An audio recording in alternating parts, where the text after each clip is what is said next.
Bismillahirrahmanirrahim. Assalamualaikum warahmatullahi wabarakatuh. Perkenalkan, nama saya Putri Permatasari Renggala dengan NIM M1B12100. Baiklah, saya akan mempresentasikan materi tentang Peraturan Menteri Nomor 15 Tahun 2012 tentang valuasi ekonomi ekosistem hutan.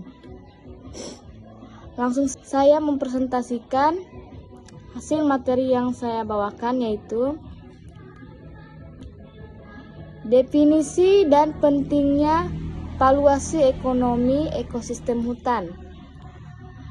Pengertian valuasi ekonomi ekosistem hutan adalah proses yang mengukur nilai ekonomi dari sumber daya alam dan layanan ekosistem untuk pengelolaan yang berkelanjutan. Pentingnya yaitu valuasi membantu dalam pengambilan keputusan yang berbasis data, memastikan bahwa sumber daya hutan digunakan secara efisien dan berkelanjutan untuk manfaat generasi mendatang. Kemudian dampak positifnya yaitu dengan menerapkan valuasi, kita dapat meningkatkan kesadaran akan pentingnya hutan, memperkuat kerjasama antar pemangku kepentingan, dan menciptakan kebijakan yang lebih baik untuk pelestarian hutan. Kemudian tujuan utama regulasi.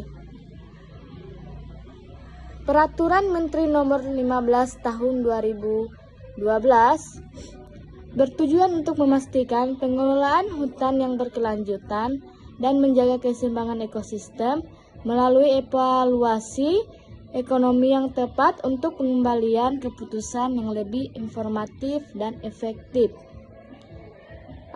Dalam gambar ini ada beberapa contohnya, bisa dilihat. Kemudian relevansi dalam pendidikan. Valuasi ekonomi ekosistem hutan sangat penting untuk membangun kesadaran. Hal ini membantu siswa dan pembuatan kebijakan memahami pentingnya keberlangsungan serta memberikan dasar bagi pengembalian keputusan yang lebih baik. Kemudian definisi dan ruang lingkup valuasi ekosistem hutan, yaitu definisinya valuasi ekonomi ekosistem hutan mengacu pada penilaian nilai sumber daya alam. Kemudian ruang lingkup menjelaskan batasan dan penerapan valuasi dalam konteks pengelolaan sumber daya hutan. Kemudian komponennya yaitu menyampaikan elemen-elemen yang perlu dinilai dalam valuasi ekonomi ekosistem hutan. Metodologi valuasi. Pendekatan yang dianjurkan dalam peraturan menteri yaitu ada tiga, yaitu pendekatan pasar, pendekatan biaya, dan pendekatan preferensi. Pertama, pendekatan pasar. Metode ini menggunakan harga pasar untuk menilai nilai ekonomi, menghitung nilai yang ditentukan oleh permintaan dan penawaran dalam transaksi nyata. Kemudian, pendekatan biaya, yaitu pendekatan ini menilai ekonomi berdasarkan biaya yang dikeluarkan untuk pemulihan ekosistem, termaksud biaya pemeliharaan dan biaya pengganti sumber daya alam yang hilang. Kemudian pendekatan preferensi, yaitu pendekatan ini menggabungkan preferensi masyarakat terhadap penggunaan sumber daya hutan, yaitu menilai dari sudut pandang kepuasan dan manfaat yang diperoleh dari ekosistem. Kemudian komponen nilai ekonomi ekosistem hutan. Ada 4 nilai ekonomi ekosistem hutan, yaitu nilai penggunaan, menghasilkan barang dan jasa dari hutan. Kemudian nilai tidak langsung, yaitu manfaat ekosistem yang mendukung kehidupan. Yang ketiga, nilai non-penggunaan, nilai yang dihargai tanpa penggunaan fisik. Kemudian konservasi dan pelestarian, upaya menjaga hutan untuk generasi mendatang. Kemudian prosedur pelaksanaan valuasi, pihak berwenang dan tata cara pelaporan. Prosedur pelaksanaan valuasi ekonomi ekosistem hutan melibatkan pihak berwenang yang ditunjuk dan tata cara pelaporan yang jelas, memastikan transparansi dan akurasi dalam pengumpulan data serta analisis. Kemudian manfaat valuasi ekonomi. Ada 3 manfaat valuasi ekonomi, yaitu perencanaan sumber daya, di mana valuasi ekonomi membantu dalam perencanaan sumber daya hutan yang berkelanjutan dan efisien. Kemudian pengembalian keputusan. Dampak positif berasal dari keputusan yang lebih baik untuk mengelola ekosistem hutan secara efektif. Ketiga, kesejahteraan masyarakat. Valuasi ekonomi meningkatkan kesejahteraan masyarakat lokal melalui pelestarian dan pemanfaatan sumber daya hutan. Dampak positif konservasi dalam kebijakan lingkungan yaitu ada 3. Pertama, konservasi sumber daya, di mana penerapan valuasi ekonomi ekosistem hutan mendorong konservasi sumber daya alam dengan mengidentifikasikan nilai lingkungan, sehingga meningkatkan kesadaran akan pentingnya menjaga kelestarian hutan. Kemudian pengembalian keputusan.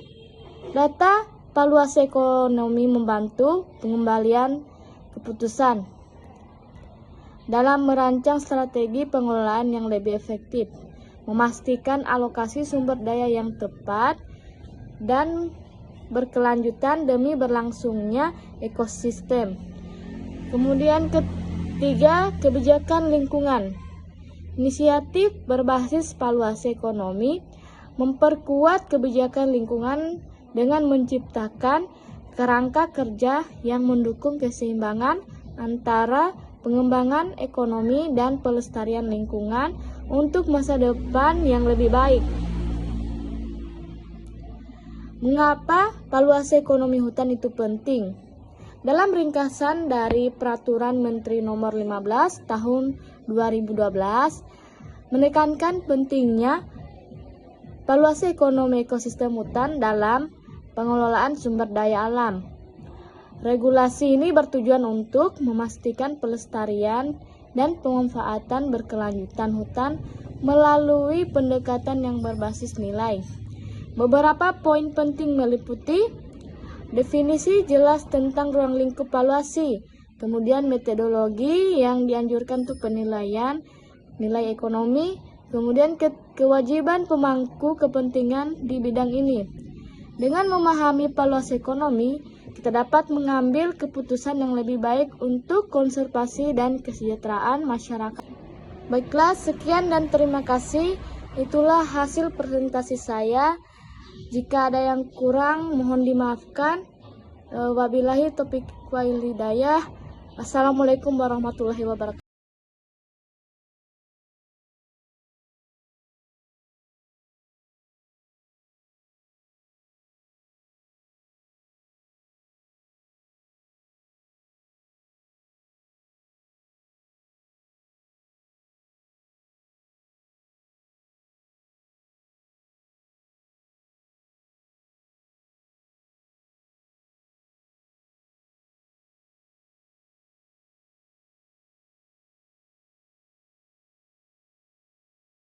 Dampak positif konservasi dalam kebijakan lingkungan yaitu ada 3.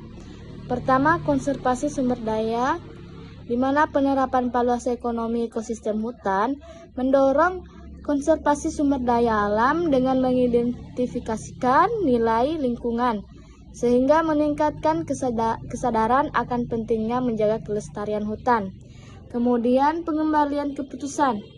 Data valuasi ekonomi membantu pengembalian keputusan dalam merancang strategi pengelolaan yang lebih efektif, memastikan alokasi sumber daya yang tepat dan berkelanjutan demi berlangsungnya ekosistem.